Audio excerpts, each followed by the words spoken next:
You'll need to wear this. My sister Vanessa tossed a butler's uniform onto my bed, not even bothering to look me in the eye.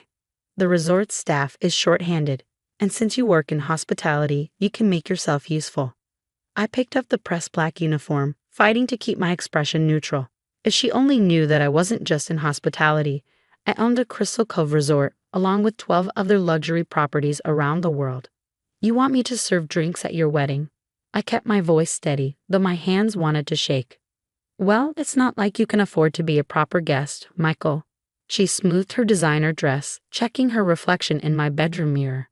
Besides, Daddy says it's good for you to understand your place. Some people are meant to serve, others to be served. I thought about the deed to the $300 million resort sitting in my office safe, about the staff of 200 who actually worked for me, about the fact that Vanessa had practically begged for a last-minute booking at my most exclusive property. But she didn't know any of that. None of them did. 10 years ago, I'd walked away from the family's investment firm to pursue my dreams in the hospitality industry. A disgrace, my father had called me. No son of mine will be a bellhop. What they never understood was that I hadn't wanted to be a bellhop. I'd wanted to revolutionize the entire luxury hotel industry. While they were busy looking down their noses at service workers, I was learning every aspect of the business, identifying problems, and creating solutions that would eventually make me a fortune. The wedding starts at 6, Vanessa continued, checking her phone. Be there by 4 to help set up. And Michael? She finally turned to look at me. Try not to embarrass me. These are very important people attending. I bit back a laugh. Those very important people were mostly my clients, CEOs, celebrities, and politicians who regularly stayed at my properties. They knew me as Michael Chen, the reclusive owner of Crystal Cove Resorts International. None of them had any idea I was related to the bride.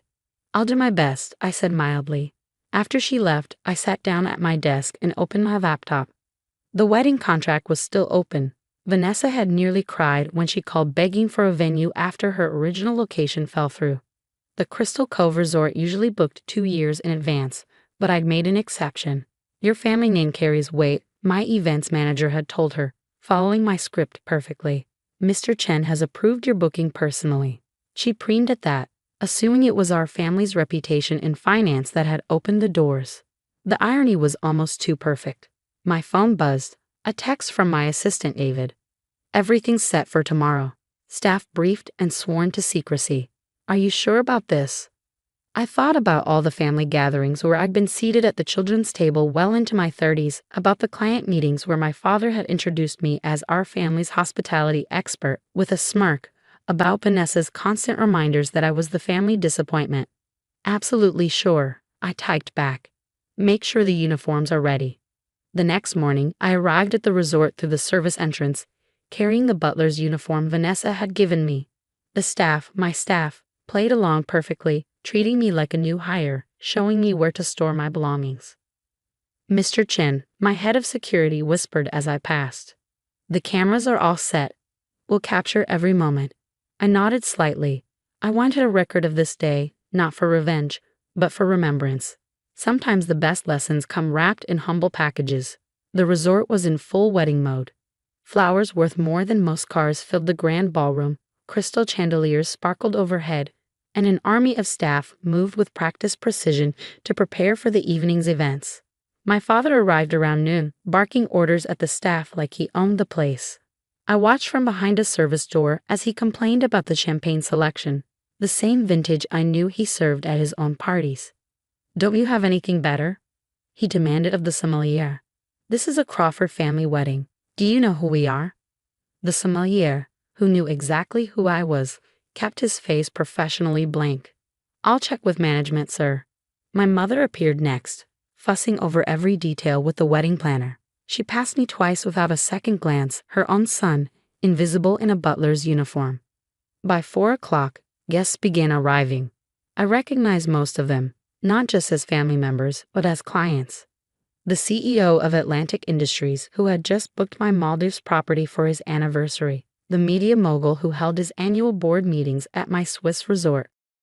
The tech billionaire who liked to joke that he'd buy Crystal Cove Resorts one day, not knowing he was talking to its owner. Michael. Vanessa's sharp voice cut through my observations. Stop standing around and make yourself useful. The guests need drinks. I picked up a silver tray of champagne flutes, moving smoothly through the crowd as I'd seen my staff do countless times. Each guest took a glass without really seeing me, exactly as my family had done for years. My cousin Peter, who'd recently made partner at his father's law firm, actually snapped his fingers at me. "Hey you, we need more ice at table 3. I fought back a smile, remembering how he asked to handle the legal work for Crystal Cove Resorts last month. I'd had my corporate office send him a polite rejection. As the evening progressed, I played my role perfectly. I served drinks, cleared plates, and stayed in the background. But I was watching, listening, gathering every condescending comment and dismissive gesture.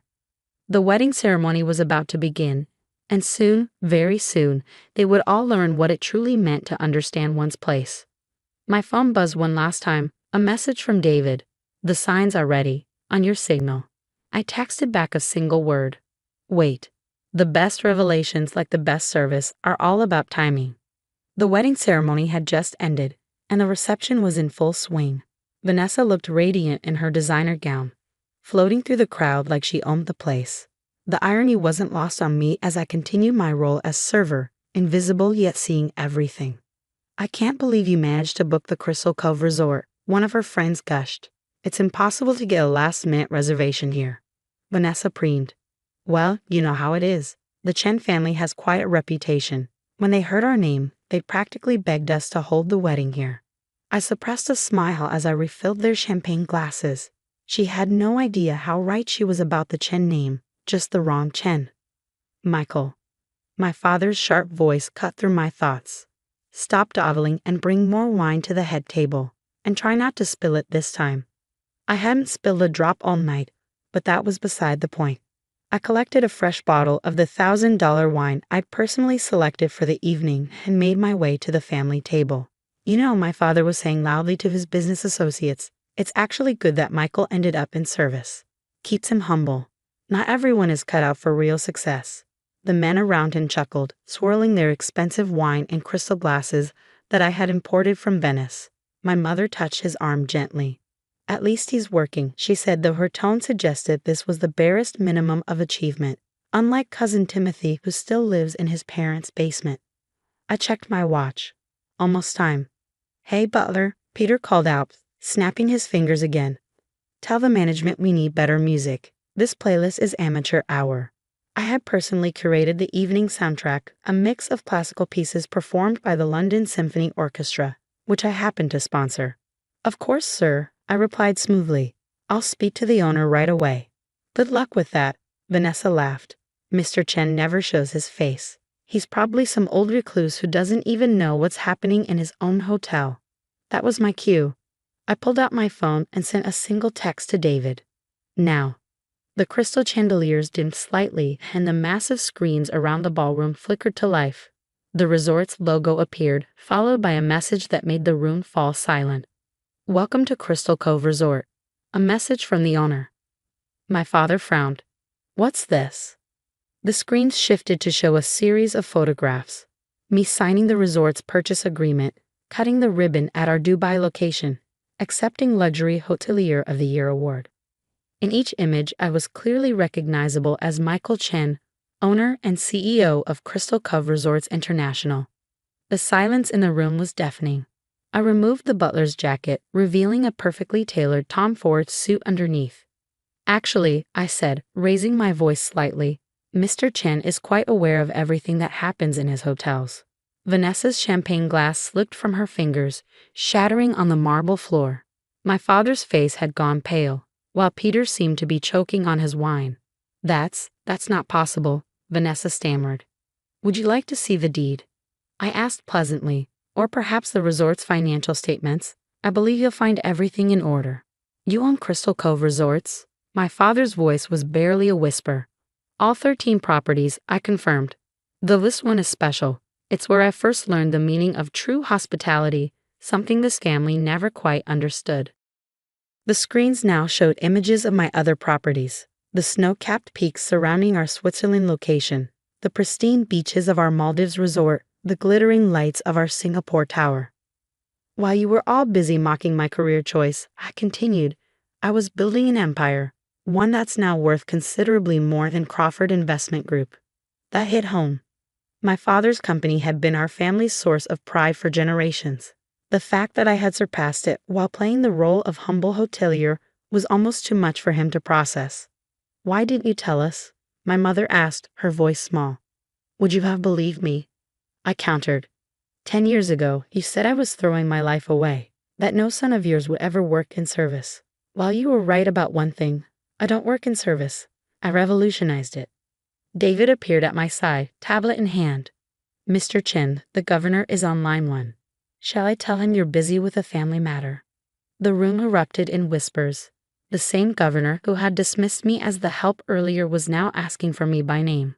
"Michael." Vanessa stepped forward, her wedding dress rustling. "I never meant, we didn't know." "No, you didn't," I agreed. "You were all too busy looking down to ever look up.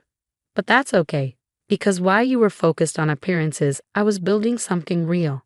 I turned to address the gathered guests, many of whom were my actual clients. "Please enjoy the rest of the evening. The reception has been extended by 2 hours, with my compliments. Though I'm afraid I'll have to stop serving drinks personally." A ripple of nervous laughter went through the crowd. My father stood up, straightening his tie as if preparing for a business negotiation. "Son, perhaps we should discuss this privately." Of course, I nodded. "My office is just upstairs. Though you might remember it, you said the penthouse suite was wastefully large when you checked in yesterday." The irony wasn't lost on anyone. My father had spent 20 minutes complaining about my own office, not knowing he was standing in the headquarters of a billion-dollar company. As the party resumed, now with a very different energy, I caught snippets of conversation. "He owns all of Crystal Cove, the most exclusive resort chain in the world. And they made him serve drinks." Later that night, after the guests had gone and Vanessa had retreated to her honeymoon suite, which I'd upgraded despite everything, I stood in my office overlooking the ocean. David brought in the final event report. "Your family seems subdued," he observed. "Amazing what a little perspective can do," I replied, thinking of Peter's stammered apology and my mother's tearful attempt at reconciliation. "Are you going to tell them about the new properties, the expansion into space tourism?" I smiled, thinking of the contract sitting on my desk. Crystal Cove was about to become the first luxury hotel chain to offer zero-gravity accommodations. "Let's save something for the next family gathering," I said. After all, every good hotelier knows the importance of repeat business. My phone buzzed. A text from Vanessa. "Can we talk tomorrow?"